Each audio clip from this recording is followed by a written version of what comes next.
Valientes, inspiradoras, exitosas y sus historias merecen ser compartidas. Mujeres de Ataque con Juan Lozano. Bienvenidos. Dos mujeres de ataque de la primera línea en Colombia, periodistas absolutamente reconocidas, reputadas, con unas trayectorias ejemplares que han honrado el periodismo y que han honrado a nuestro país. Un placer tener hoy a Yolanda Ruiz y a María Elvira Samper. Qué dicha tenerlas. Gracias, Bienvenidas. Juan. Gracias, Yolanda, bienvenida. Juan. ¿Qué tal, Juan? De verdad que es un gusto. Muchísimas gracias por la invitación y compartir escenario con María Elvira, ni se diga. María Elvira, bienvenida. Muchas gracias, Juan. Aquí estamos listas al ataque. Al ataque. Y tenemos el privilegio de oírlas en radio, en la cadena básica de RCN. Todas las mañanas ustedes están ya acopladas. Sí, hacemos muy buen equipo, ¿cierto? Hacemos buen equipo. A veces toca ponerle un poco de disciplina a María Elvira, que arma desorden, hay que decirlo, hay que contarlo Sí. todo, Juan, pero nos acoplamos mucho. De No verdad es- que hemos hecho un equipo maravilloso. Llevamos ya casi 10 años, Juan, Casi trabajando 10 juntas en años. RCN Radio. No es fácil con María Elvira, ¿cierto? Siempre trata de imponer el desorden. Por eso, por un poquito la indisciplina, pero no más, Es que pero yo no. soy espontánea y a veces, ¿qué hago? Se me sale todo. Pero- Entonces, pero también es que esa es la vida. La vida no puede ser cuadriculada, sino tiene que tener repentismo, tiene que tener chispa. Y un poco en eso, pues de golpe, pues sí, de golpe le desordeno el programa con José Manuel, pero creo que nos entendemos todos muy bien. Nos entendemos José bien. Manuel Acevedo, nuestro subdirector aquí en RCN, que tiene el privilegio de estar con estas dos mujeres de ataque todas las mañanas, que además acaban de publicar sus libros muy exitosos, de primeros en las listas de ventas, en El filo de la navaja de Yolanda y 1989 de María Elvira. En El filo de la navaja, Yolanda, eso es un documento periodístico casi testimonial, digamos, de lo que ha sido tu paso todos estos años por la vida periodística. Es muy testimonial, es un libro escrito en primera persona, es un libro que habla de la ética, habla de las decisiones humanas que hay que tomar en el periodismo, de los dilemas que enfrentamos todos los días, los reporteros, los directores, los jefes de redacción, y contar o permitir que quienes no están en el ejercicio del periodismo se puedan asomar un poquitico a lo que pasa allí. No es fácil. Esta es la época de tirarle piedras al periodismo, digo yo. Y en la era de redes, pues todo el mundo critica, todo el mundo hace mejor el trabajo, todo el tiempo. Yo lo que quería mostrar era lo complicado que es a veces, lo difícil que es a veces, lo que se cocina detrás y la manera como no es sencillo hacer periodismo cuando uno decide hacerlo de manera responsable. Eso es lo que se cuenta aquí y hay una serie de historias que recogen pues más de 30 años de trabajo en este oficio, contando el detalle, dijéramos la anécdota más la reflexión que para mí significó esa anécdota. Y hay de todo, absolutamente de todo en las historias que se cuentan aquí. Para quienes estamos en este oficio es absolutamente emocionante porque además nos confronta con nuestro día a día. Cada emisión tiene un conjunto de decisiones que hay que tomar, que son decisiones periodísticas, son decisiones éticas, son decisiones que se proyectan a la comunidad y aquí está ese largo relato de lo que has enfrentado en la cabina. Exactamente, y es de pronto la persona que está escuchando radio, que está viendo televisión o que está leyendo un periódico, de pronto no se imagina lo que hay detrás, ni lo que ha pasado el reportero, que lo cuento aquí porque además en el libro yo hago el homenaje más grande al reportero de calle, al que está en terreno. Quienes estamos dirigiendo o estamos en una cabina, pues tenemos asuntos difíciles que manejar, pero nunca como el reportero que está en calle. Entonces la gente no se imagina lo que hay detrás, a qué se enfrentó el reportero, qué trabajo tuvo que hacer, si sufrió, si le dolió, si lloró, si pasó 10 horas sin comer, si después no fue capaz, y lo mismo pasa con un director. El director toma decisiones sobre una línea editorial, sobre unos escenarios bastante complicados, bajo presiones, porque por supuesto que hay presiones en este ejercicio profesional. Entonces lo que quería contar un poquito es cómo se hace eso. Algunos colegas me han dicho, nos desnudaste por completo. Es la idea, es que la gente conozca un poquitico de cómo hacemos este trabajo, los seres humanos que están detrás del trabajo periodístico. Es emocionante para los periodistas, pero es emocionante para quienes no son periodistas entender todo lo que está en fuego. Tú fuiste una de las primeras mujeres, y no la primera, que llegó a dirigir una de las grandes emisiones centrales de las cadenas de radio en Colombia. Fue difícil, Yolanda, para una mujer en Colombia llegar a una posición como la que tienes hoy. ¿Implicó esfuerzos adicionales, luchas adicionales? Pues mira, Juan, yo toda la vida dije en este oficio, y no sé cómo le habrá ido a María Elvira en la materia, pero yo toda la vida dije que no me había sentido discriminada en mi trabajo como reportera, porque al contrario, pienso que los medios de comunicación abrieron mucho las puertas y fueron muchas las mujeres que inmediatamente llegaron y empezaron a ascender en posiciones de poder.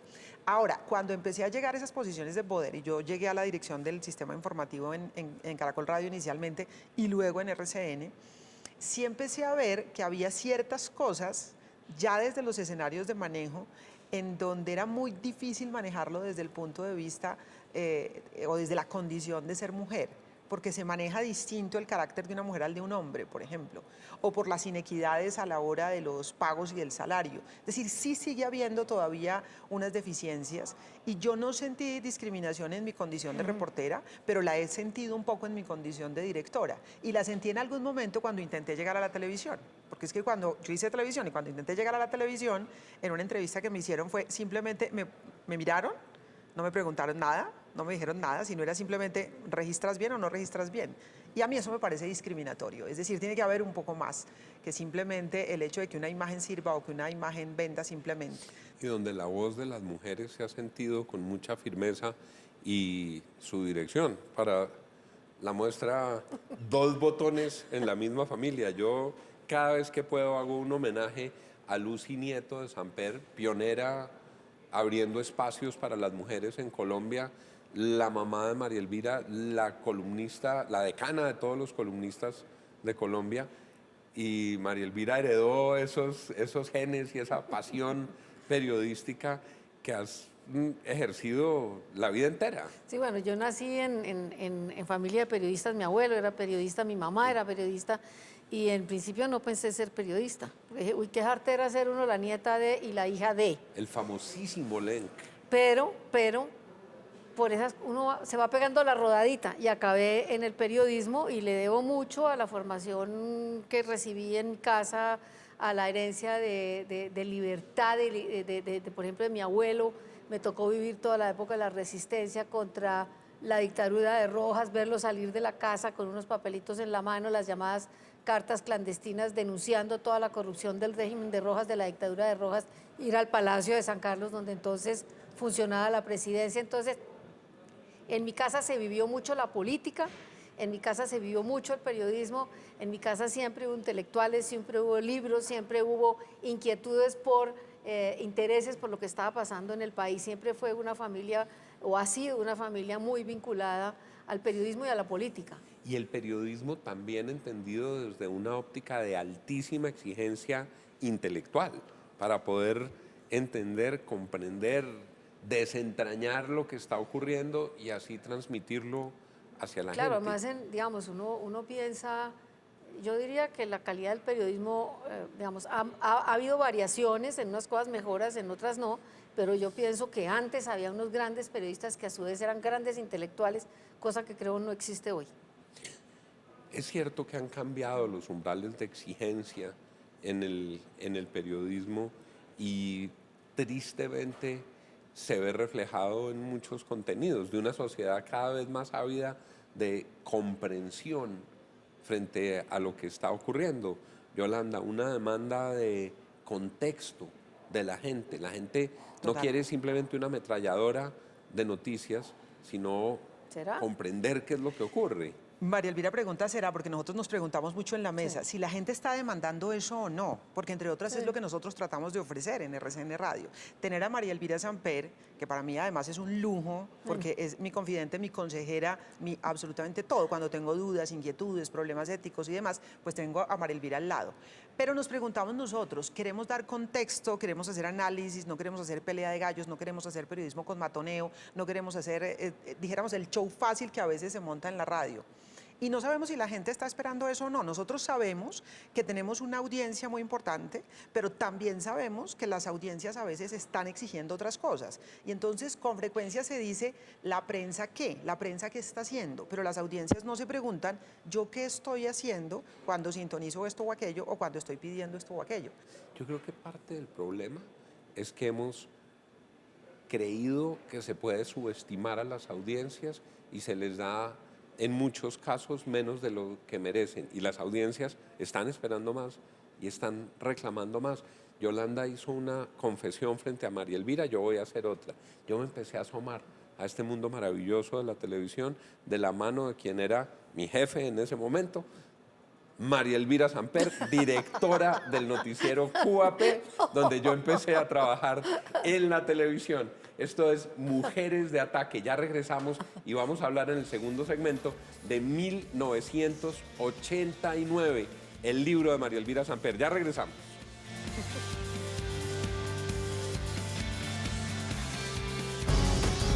Ya regresamos con Mujeres de Ataque.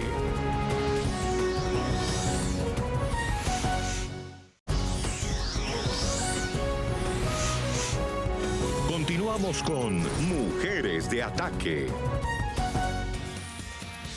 Regresamos a Mujeres de Ataque, dos grandes periodistas de Colombia. Vamos a hablar de 1989, ese año que estremeció a nuestro país, en el que ocurrieron tantos y tan dolorosos episodios y que marcó el futuro de nuestro país. Ese es el título del libro de María Elvira, que va volando en ventas, además. Espero. Ahora, a diferencia del de Yolanda, que tiene un toque muy personal y muy vivencial, en 1989 yo diría que es un libro súper austero, neutro en términos de emociones, porque me propuse hacerlo lo más objetivamente posible, es decir, referirme a los hechos concretos de un año que fue agobiador en términos de violencia y que después de haberlo revisado y tejido, me pregunté cómo sobrevivimos, cómo sobrevivió este país a ese año.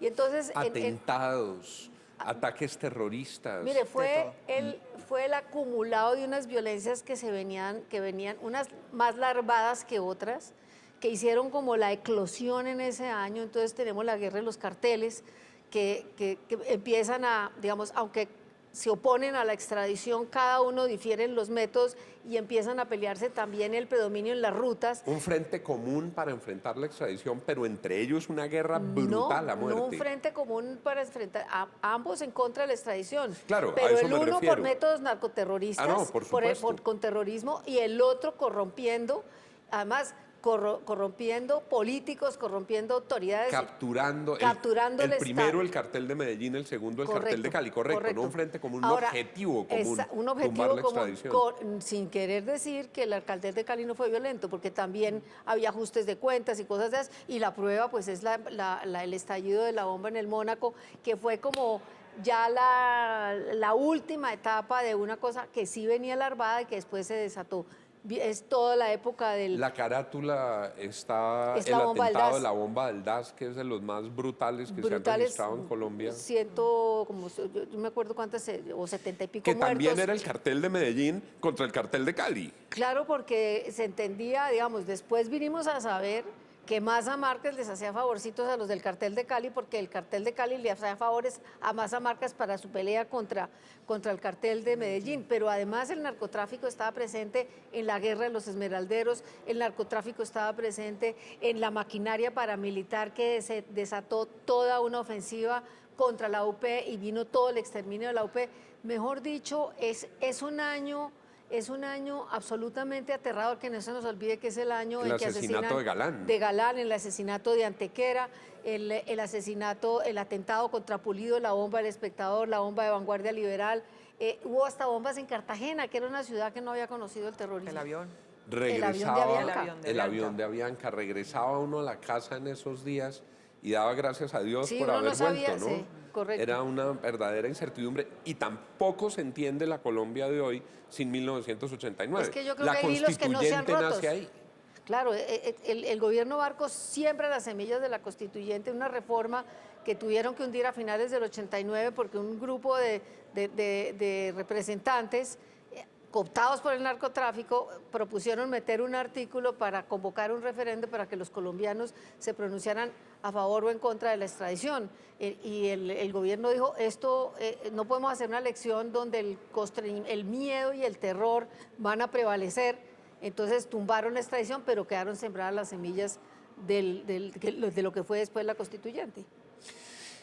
Yolanda, hay un esfuerzo sistemático en RCN Radio, producto de convicciones y trabajo de muchos años, frente a la visión de la mujer, los ojos de la mujer, la comprensión del rol de la mujer en la sociedad colombiana.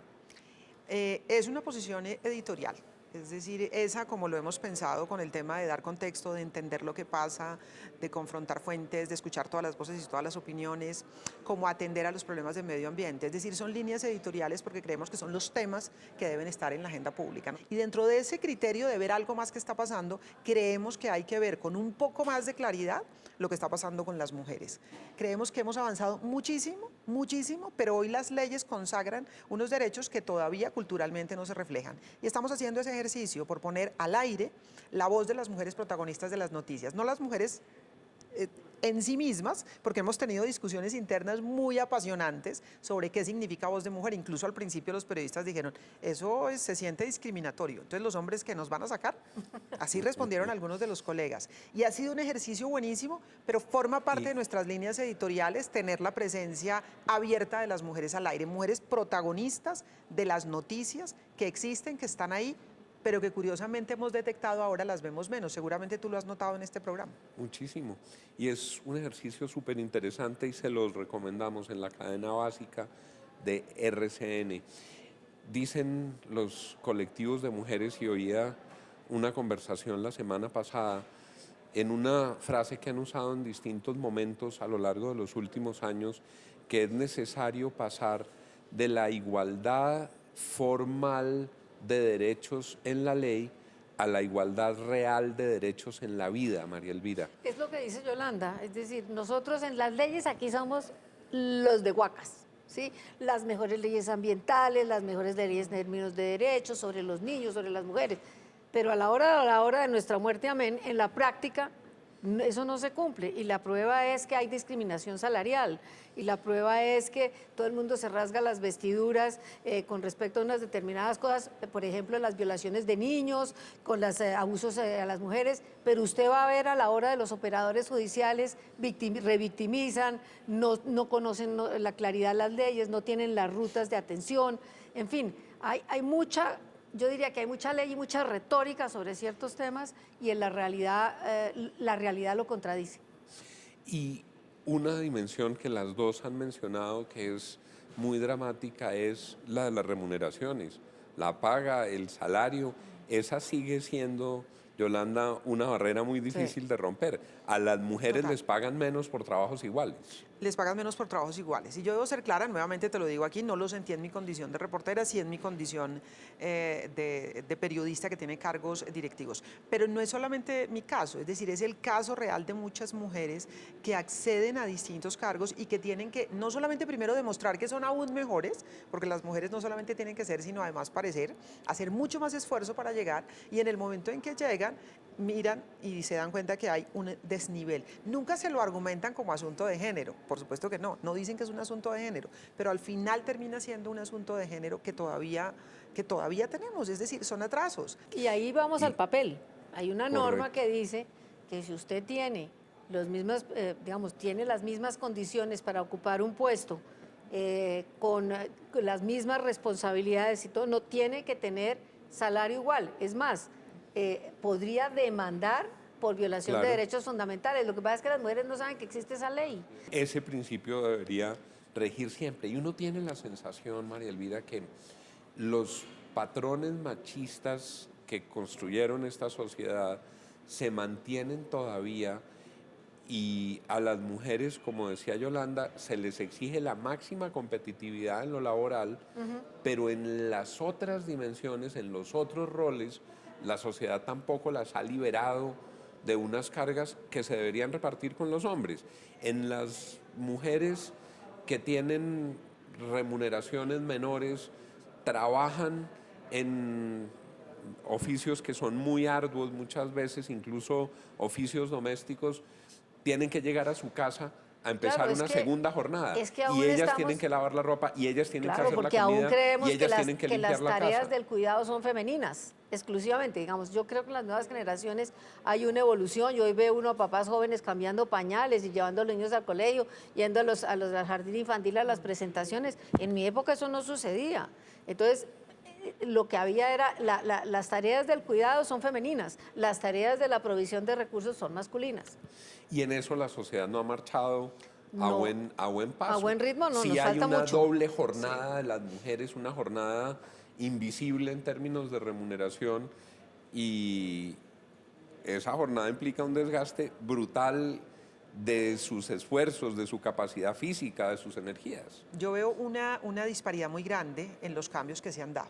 Una cosa son zonas urbanas en clases, yo diría de estrato 4 Educadas. hacia arriba, en donde la transformación se ve y es evidente, y es lo que dice María Elvira. Entonces se ve un poquito más compartir los roles, mujeres y hombres trabajando, se reparten el cuidado de los hijos, etcétera. Pero yo diría que la ecuación cambia radicalmente cuando nos vamos al sector rural, por ejemplo.